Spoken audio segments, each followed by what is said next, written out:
we're going to talk to you today about, IT innovation. So we're going to start off with a formula for innovation, and then we're going to talk a little bit about how it applies to the IT culture today. And then we'll jump into where to start, how to implement, how to identify opportunities, how to get approval, focus on upskilling, and then how innovation and automation are related before we get to that Q&A that Brandon mentioned.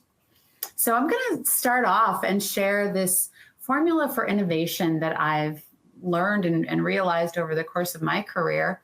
I don't know about you, Jason, but I have been part of more innovation committees than I care to recall.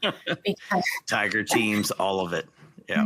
Yep. And one of the biggest takeaways from so many of them is that there is nothing less innovative than sticking a bunch of executives in a conference room and telling them to come up with the next iPhone. Yep. So that is definitely how not to do it. But what I have come to realize over the years is this really simple formula that more often results in innovation than any other formula that I've seen. And that is the combination of focused needs with a culture of curiosity. So the focus need could be any number of things. And a lot of times these focus needs, I've got some examples listed here, they can be seen as annoyances or distractions, disruptions, things that people don't want to deal with, right? Customer demands, regulatory requirements, competitive pressures, employee requests, management expectations, all of these things. They can be frustrations and challenges. But what I've learned is that when you introduce those focus needs into a culture of curiosity, that's when magic can happen. It's like the culture of curiosity is the fertile ground, and the focus needs can become the seed that sprout into some real powerful innovations. I've actually seen great things come out of customer demands, regulatory requirements of all things, competitive pressures, because they're received differently when they are introduced into an environment where people have that natural curiosity and that desire to improve and innovate and make things better. I've seen many examples of this throughout my career. I'm sure you have as well.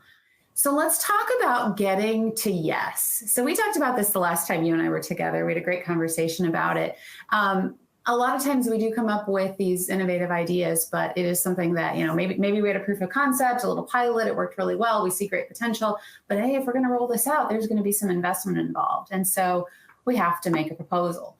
And oftentimes it's a challenge to get to yes, to get to approval on those proposals. So here we've got a lengthy checklist, and we aren't going to go through all the details of it, but just some of those key highlights and recommendations on how to get to yes, how to get approval.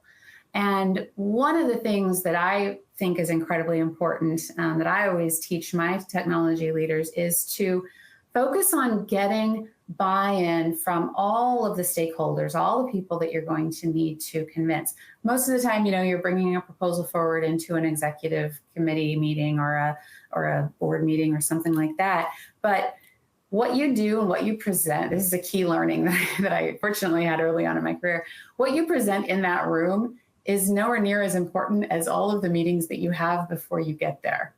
All of the meetings before the meeting, where you're getting buy-in and you're helping people understand the benefit and the value, so that when you get into the room, you already have advocates and people who are bought in. So that's sort of my number one tip or piece of advice for getting approval. What are some of your advice and recommendations on getting approval on innovation proposals? I think along those same lines, I like to look for mutual wins, right? And it doesn't necessarily mean that those wins have to be on par with one another. Maybe it's a nice to have for somebody else and it's a big deal to me, and perhaps vice versa. But, whenever you find a path to where everyone benefits, it makes, going out and spending the resources and the time to do a thing that much more palatable.